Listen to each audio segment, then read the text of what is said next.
4 பேர் 4 விதமாக பேசுகிறாங்களா? ஏன் கேட்குறேன்னா, இது ஒரு வருத்தமாகவே நிறைய பேருக்கு இருக்குது. 4 விஷயம் இல்லைங்க. 4 பேர் வந்து 40 விஷயம் பேசணும் உங்களை பற்றி. அட்லீஸ்ட் 10 விஷயம் பேசணும்.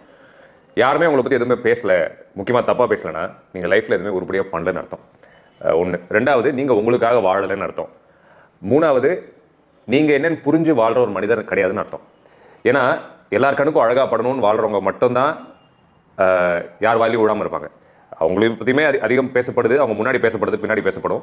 இந்த பாயிண்ட் இஸ், யாராவது உங்களை பற்றி 4 விஷயம் தப்பாக பேசுகிறாங்கன்னா நீங்கள் ஏதோ சரியாக பண்ணிட்டு இருக்கீங்க உங்கள் வாழ்க்கையிலன்றதை புரிஞ்சுக்கோங்க. முன்னேற்ற பாதையை நோக்கி ஏதோ பண்ணிட்டு இருக்கீங்க நான் சொல்லுவேன். நல்லது பண்ணுறீங்க, கெட்டது பண்ணி நான் சொல்ல வரல. முன்னேற்ற பாதையை நோக்கி ஏதோ கண்டிப்பாக உருப்படியாக உங்கள் வாழ்க்கையில் பண்ணுறீங்க.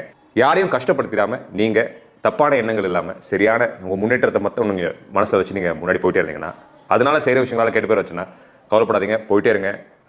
பேசுகிறவங்க பேசுகிறது தான் இருப்பாங்க, நீங்கள் எங்கேயோ போயிடுவீங்க. என்ன நம்புங்க.